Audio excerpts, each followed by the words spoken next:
The 360 on Energy and Carbon, hosted by 360 Energy. Following his long-standing participation on the Energy Council of Canada's Board of Directors, Jacob Irving became the organization's president in January of 2018. His nearly 20-year career in the Canadian energy industry has been divided almost evenly between the petroleum and electricity sectors. He has spent more than half of his time successfully leading prominent energy industry associations, including the Oil Sands Developers Group and the Canadian Hydropower Association. Now let's get into the episode with Jacob. Welcome back, Dave, John, and our guest Jacob Irving, President and CEO at the Energy Council of Canada. It's great to be back. Looking forward to this episode.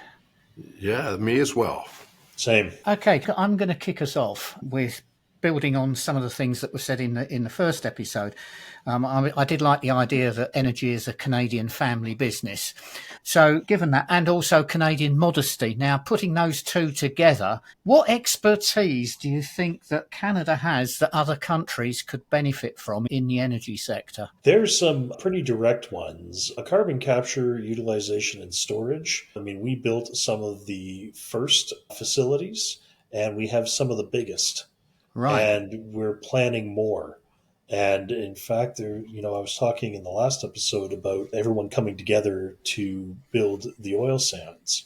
Right now, there's a sense that people are coming together, the provincial government, federal government, and the industry, to build carbon capture infrastructure in Western Canada. And one of the reasons why is because we have the geology to be able to do it, but we also have the ability to build the infrastructure, to build the pipelines within the province of Alberta, wholly within the province of Alberta.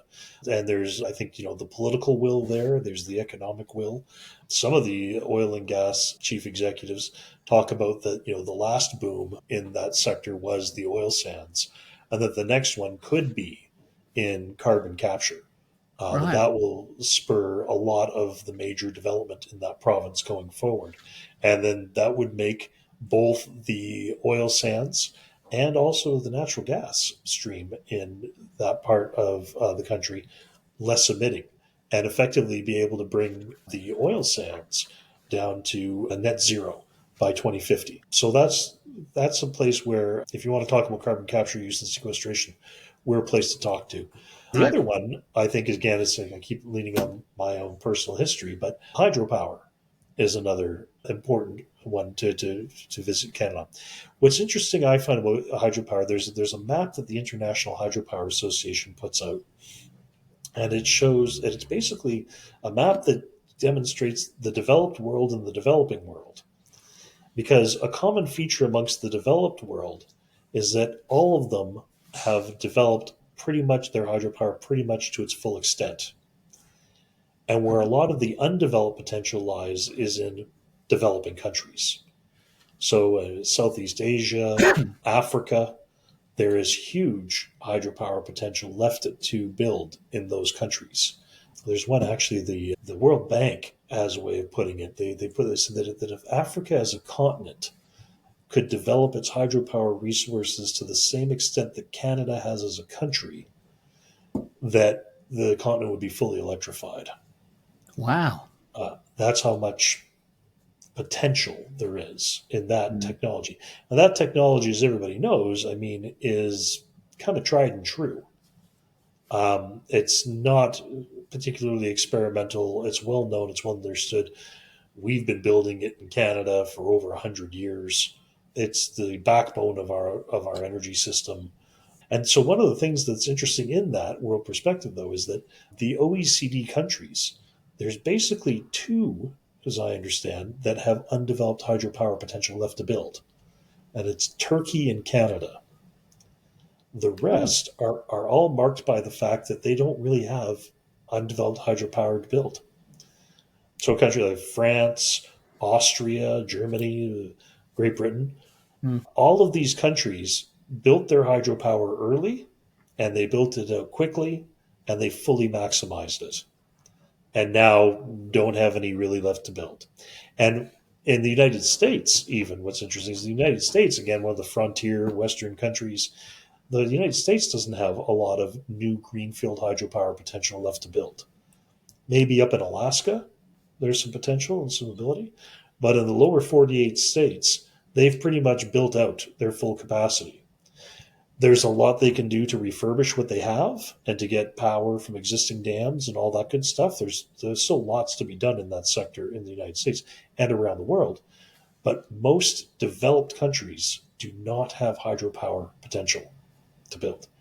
Canada is different in that we could probably more than double our installed capacity.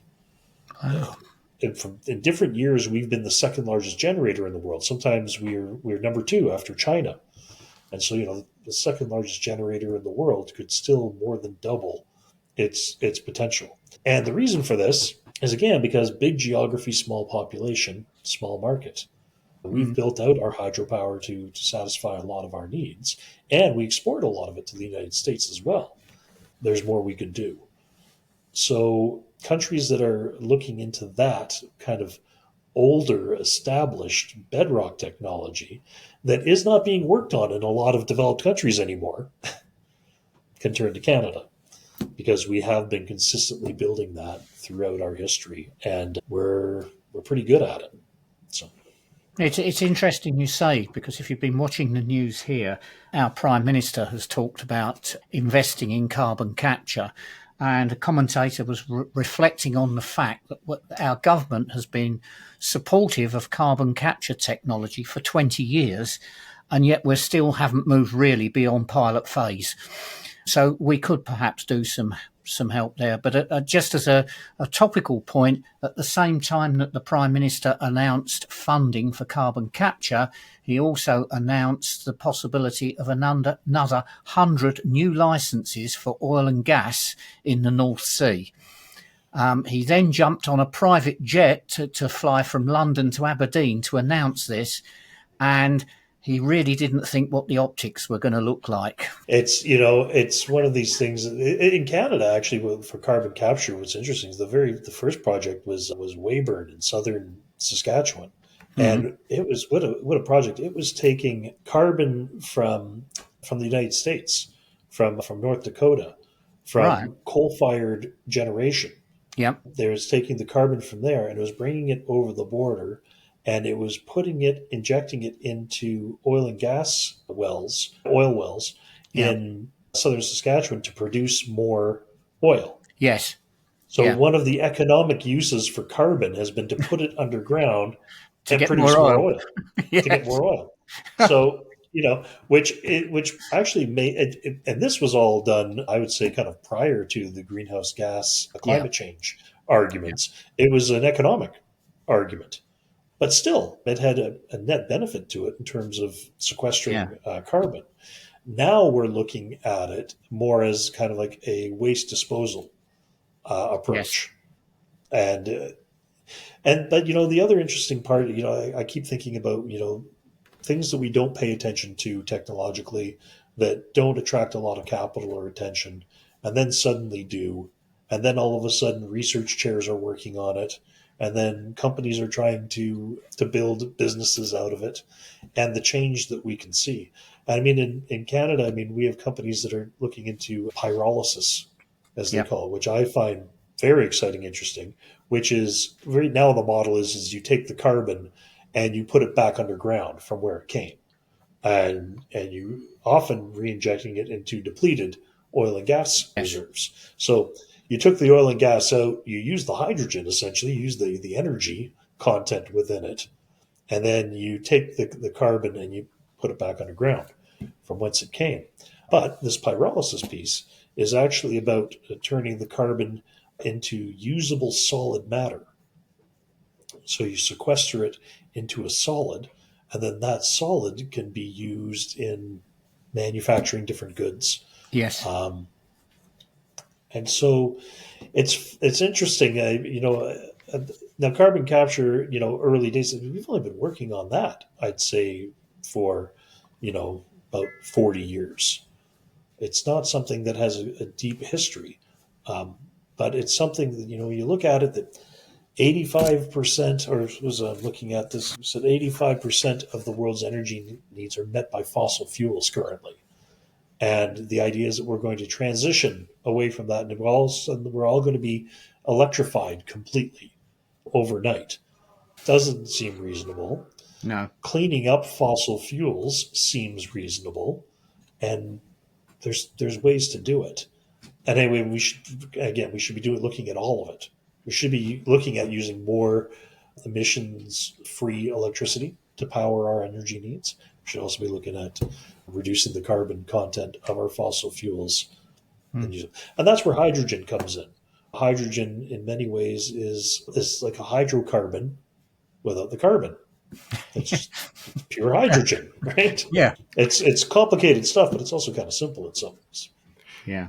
Jacob, my understanding is that your group is actually also involved in going outside Canada and exposing other countries to our expertise and things of that nature. And so I have a comment and then a question, because we have a good friend who works for one of the large Canadian consulting firms that actually is doing a lot of work in the hydraulic side in underdeveloped countries. So I want to reinforce that. He works for one of the big names here in Canada. They're Canadian based. There's 2 or 3 that are, and there's a lot of work. He conveyed a lot of opportunity in the hydraulic side. But what other technologies, you've talked about carbon capture, storage, hydraulic, is there any other technologies that we are bringing or talking to other countries that we have that we're really good at doing, that we could bring our expertise to help them? Is there anything else that you can share with us that you're talking to other countries about? Yeah, I mean, energy storage, I think, is an area where we're doing a lot of work. It's interesting that, we have a lot of electricity storage in the form of hydropower in a lot of parts of Canada. But then we also have a lot of, I call them sort of choke points in our transmission system that need other different forms of energy storage to basically help make sure that the grid runs smoothly and efficiently. So we have some large-scale energy storage projects. I think a member company with us is NR Store, and they have a compressed air technology that they're working on that is showing some promise. And this is something where, because again, you look at it as that I want to be careful as Canada, you don't want to go to other countries and say, hey, clean up your electricity system. It's easy. Just use hydropower. Not everybody has it. And many of those who have it have developed it to its full extent. So we need to look at other energy storage solutions in electricity. And Canada is. But we're also looking at, we have some leadership stake in other forms of water power. You think about the Bay of Fundy and the tidal energy project that we're working on there. This is the Bay of Fundy has some of the best tide energy potential in the world. And we're trying to figure out how to harness that and make it fit within the grid and have it be a net positive. I'm talking about in-stream kinetic water power. So this is sort of standard hydropower is, that you have a dam and the water runs through it and you control the turbines. In-stream kinetic is you basically have a water turbine that's kind of like bolted to the bottom of the riverbed and just passively runs all of the time. And so there's different turbine designs and the like, and things that are being piloted and tried within Canada in that direction. And then, of course, wind and solar. With the greater deployment of it in Canada, we're learning new things all the time. In northern climate, cold weather climate, being able to work in snow conditions and the like. We've got a lot to teach the world or that as well. Just for our listeners, Enerstore actually has done a podcast, and we have John Norman. So this wasn't planned, just to be clear, when you brought that up. So thank you for that, for sharing that. My next question is, as far as in the oil and gas sector, we've talked about how good we have been historically. Is there opportunities that we are taking to other countries based on what we've learned? You've talked about what we're not only in the production of it, but also what we're doing to help reduce the GHGs. Is that something that we're also talking to other countries based on our skill set? Yeah, and there's a stronger and growing conversation in the hydrogen sphere in that direction. because one of the tricky parts about hydrogen is that there isn't a huge market for it yet outside its existing applications. And its existing applications are generally kind of intricate industry based in the petrochemical, in the chemical field and in others. So it's not an energy source or a substance that's really known by the wider public or those who could and should be using it more in the future. And so one of the challenges for us Canadians is that, we've got this potential to be able to make, and, they give it colors. They got, the green hydrogen, blue hydrogen, pink hydrogen, whatever, in terms of the color. What's important is that it's less emitting, is that the carbon is not present and the hydrogen is. But you've got to create a market for this stuff. And that's the tricky part. And in order to do it, you have to do some concentrated projects. We have the Edmonton hub that's taking off in Canada. And this is one, because it's in the heart of the oil and gas industry in Canada where the hydrocarbons are made. There's the opportunity to remove the carbon from it with carbon capture sequestration, use the pure hydrogen then to meet energy needs. And, from adding it to the natural gas stream to make heating less emitting, that's one quick sort of option that can be looked at that's being done. And then the other one that's a little bit more complicated, but is the transportation sector, having the heavy haulers and the large vehicles use that as their energy source. And the good news about the Edmonton hub, about Edmonton, Calgary, is it's one of these places that has high volumes of traffic between the two. They're relatively close, about a 3-hour drive apart from each other. They both are very much involved in the hydrocarbon industry, and they have all of this traffic going back and forth. And so it's a good place to start introducing, test piloting hydrogen as an energy feedstock for large scale transportation. And we're looking at other countries around the world that are trying to create their own hubs and create their own markets, because that is probably the biggest problem with hydrogen right now, is that there isn't an existing large market for it that really should actually develop if you want to reduce greenhouse gases. So it seems to me, based on what you've just described, that it was discussed in the last podcast, but we are really advancing and doing everything we can with all energy sources, but also with the idea of trying to reduce emissions. And we have expertise that we can bring to the market. So what I'm saying to our listeners is it sounds like there's great career opportunities going forward to look at this side and how Canadians could be a part of this, not only in Canada, but around the world to actually lead the way. I think that's a great piece for our listeners to know. I think so. And I think sort of hopefully as we go along, as we re-examine our foundation in energy and understand how foundational it is, how important it is, I think the hope is that, for young engineers and other skilled trade people entering, that they rediscover the importance and the excitement of the sector. I mean, I've heard for many years is that, for getting that talent has kind of been eaten up a lot by the tech sector over the last 20 years.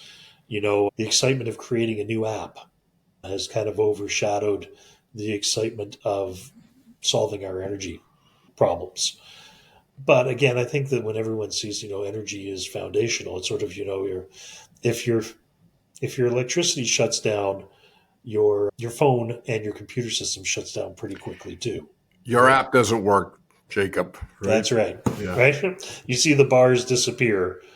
And I think that, there's a lot of people they've been very sensitized to the environmental challenge of the last 20 years.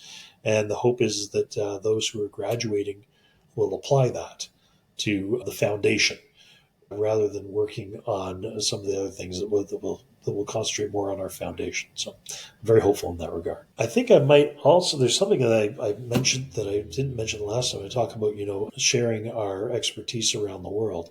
It's important, I think, when talking about Canadian energy, both domestically and internationally, to talk about Indigenous relations in Canada and energy. Right. And because I think, we have seen some measured improvement in that area in Canada.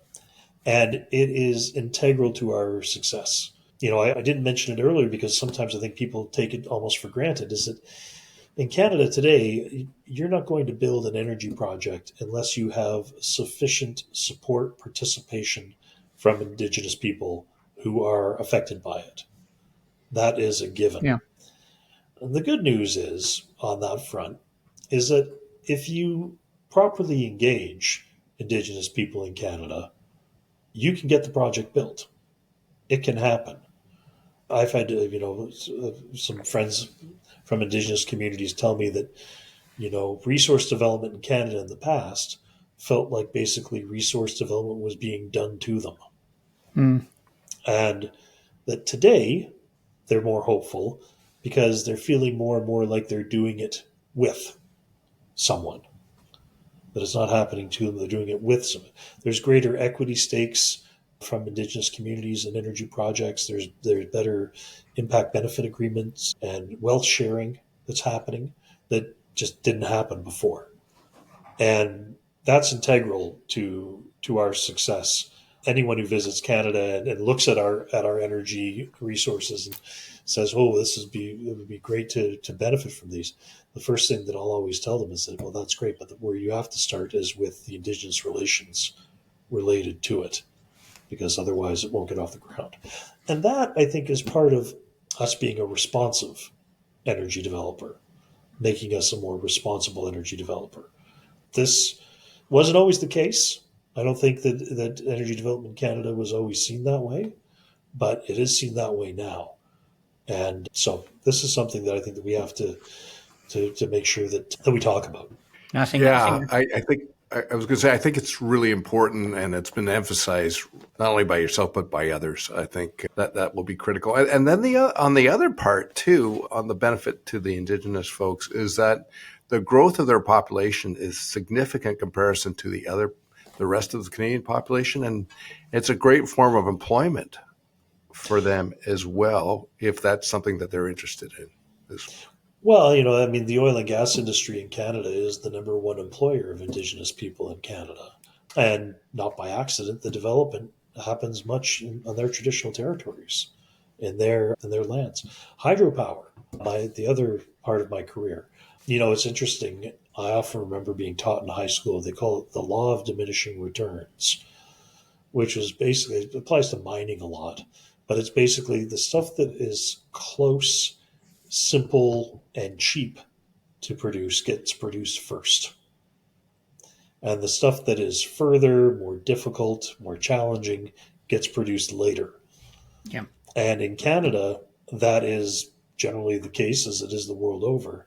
But in Canada, what that means is you're usually going further north to find resources of any kind, of all kinds.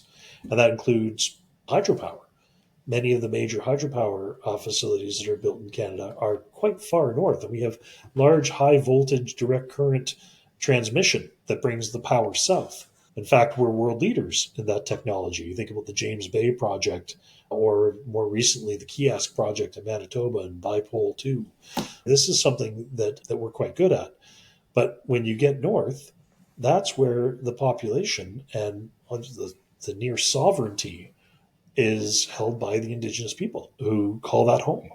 This is their traditional territories.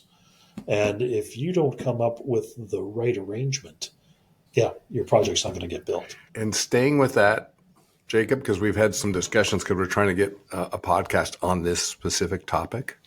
Instead of paying 25 cents a kilowatt hour using diesel generation, electrifying the grid and making $1 a kilowatt hour versus 25 cents a kilowatt hour, it actually makes something more economical for people that live in the north. It gives them a better standard of living. And that's a benefit to everyone.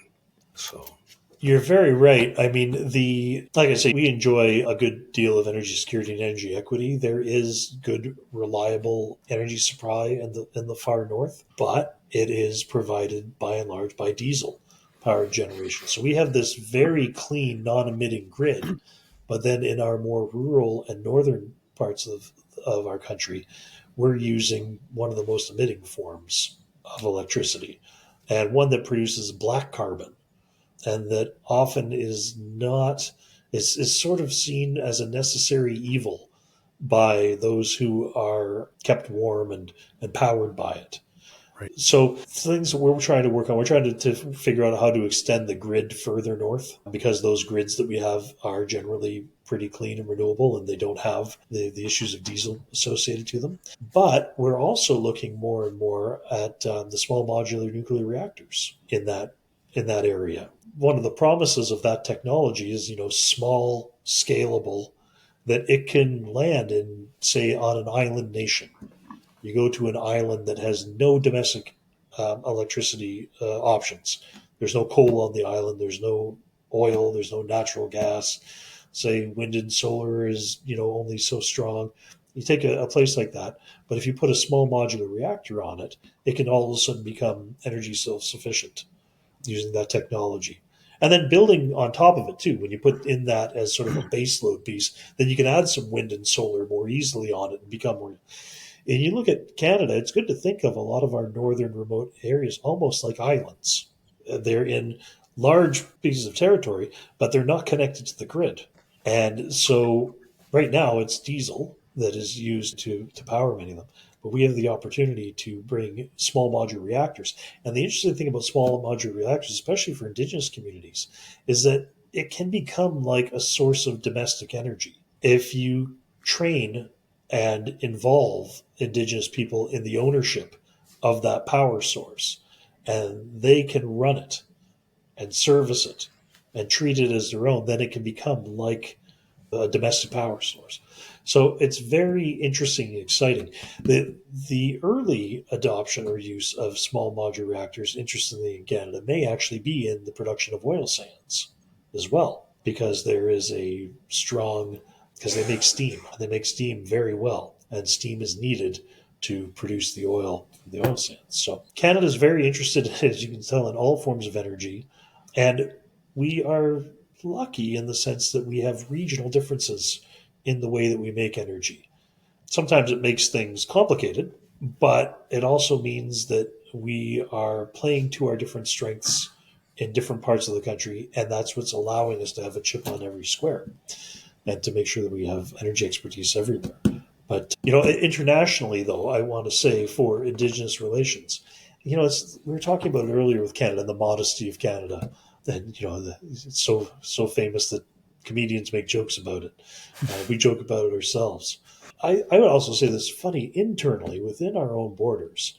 I do think we're really hard on ourselves as Canadians. And I think that's good, by the way. I sometimes say, we also say that, Canadians are complainers, right? We complain a lot. We have a lot to complain about, Temperature goes from minus 30 to plus 30, right? There's lots to complain about, and we do. And I often think, sometimes, I think, that's awful. That holds us back. Being a complainer is a negative thing. It's not very productive. It's not very useful. Other times, I think it's precisely the thing that motivates us and keeps us going. Nothing's ever good enough. We're always trying to do better. And I think that when you step outside of Canada, you actually see that people look to us and see that we're actually leading in some of these areas. We're actually pretty good at some of this stuff. We're not perfect, and we would never claim that because then we'd have nothing to complain about. But we're constantly changing, evolving. And, when it comes to Indigenous relations, there's a story I know well of. There's a private Canadian company that has built hydropower infrastructure in Brazil. And, private hydropower infrastructure is pretty rare.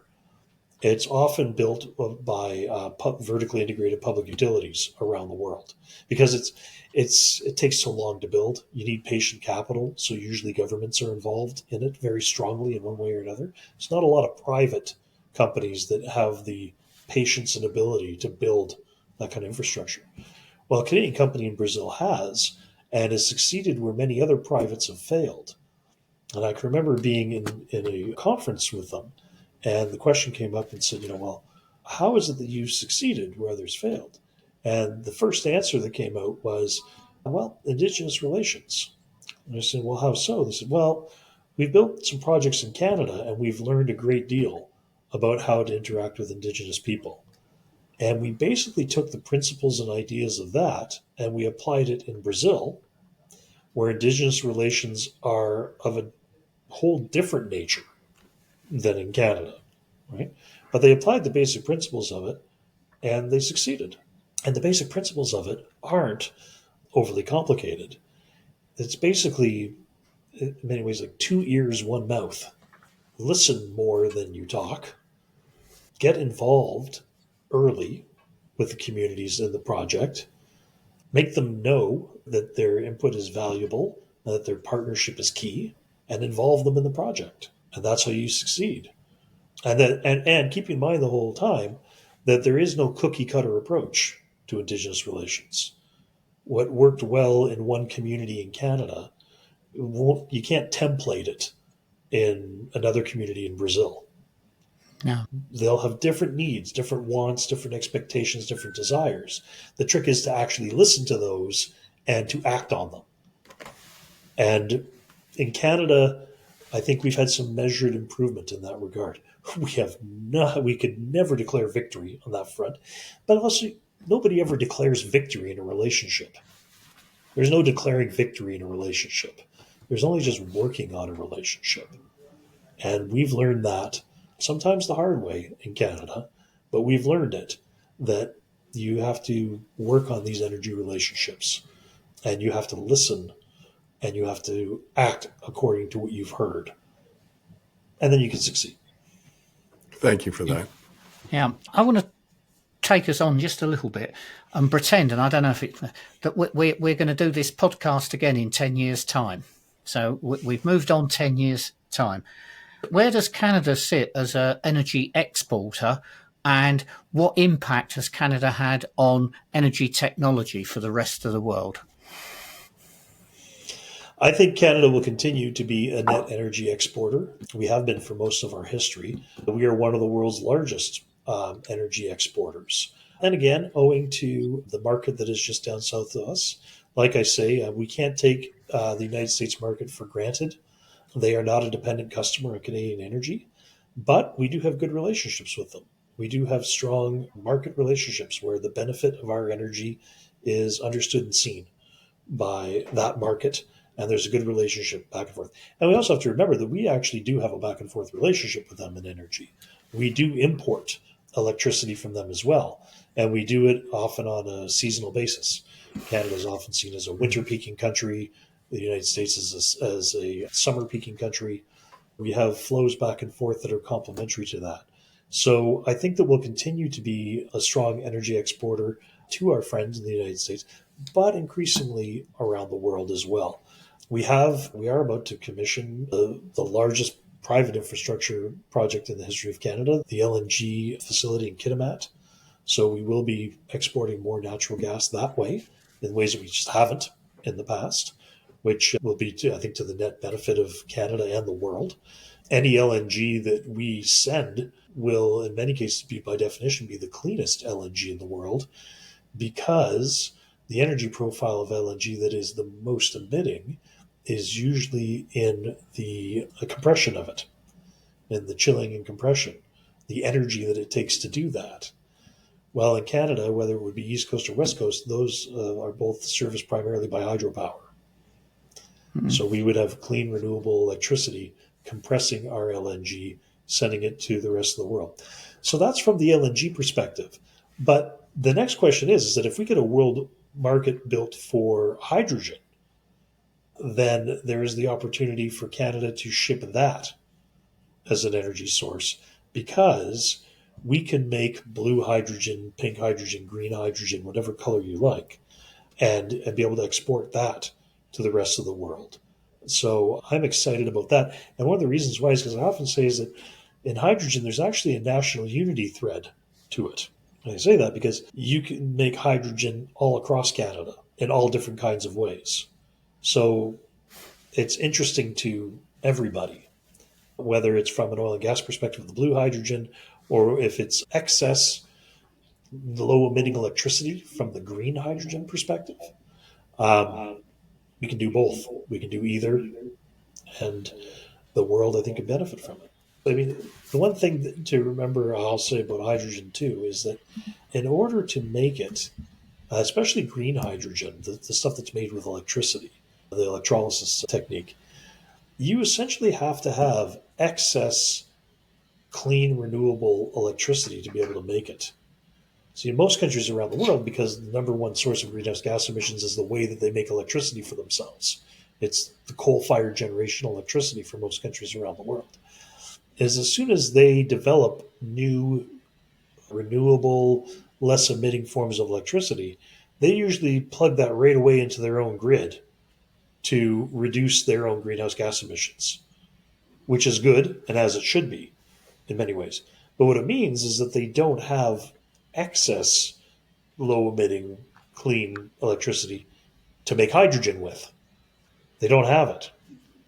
In Canada, we do.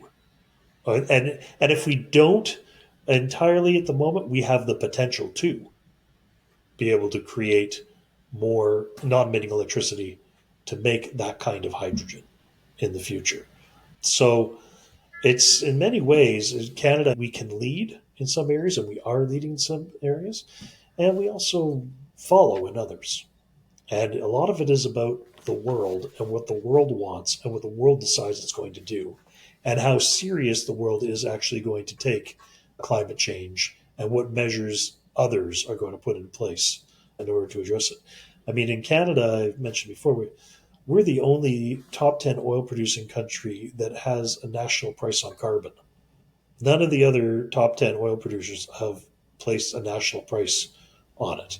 So I think it's an indication of how seriously we take the responsible development of energy. And we also, I think, see a future where, ideally, as you were mentioning, David, consumers will start making the connection more and will start valuing the way that we make energy in Canada. And we'll start encouraging it more. And when there's an economic prize for reducing the carbon content of fossil fuels, you will see the reduction of the carbon content of fossil fuels. Thank you so much, Jacob, for joining us on these last 2 episodes. What is the biggest takeaway for our listeners? I think that there is reason to be optimistic on our energy future, both within Canada and around the world. It really does just take consumer action. There has to be a demand for many of these technologies. A lot of them exist, and there's a lot that we can do from the top down to sort of put hydrogen into the mix, to increase electrification where people used fossil fuels in the past, to make fossil fuels cleaner, to be able to maintain their place in the energy mix. There's all of these things that we can do from a high level, and we can make a lot of targets that do help direct us in certain areas. There's lots we can do from the top down, but it's the bottom up, which is the next part that I hope and think will kick in, where there's greater economic prizes for less emitting energy. And if that takes place, Canada is in a great position to realize those prizes and lead the rest of the world in doing so as well.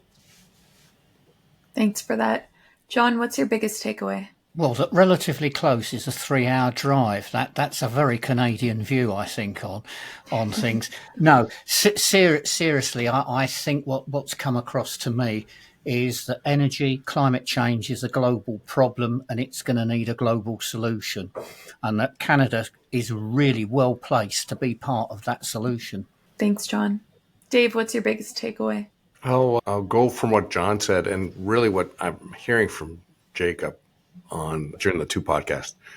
We are in a wonderful position to not only do great things within our country to continue our work on decarbonization, but we have a great opportunity to lead and help other people around the world.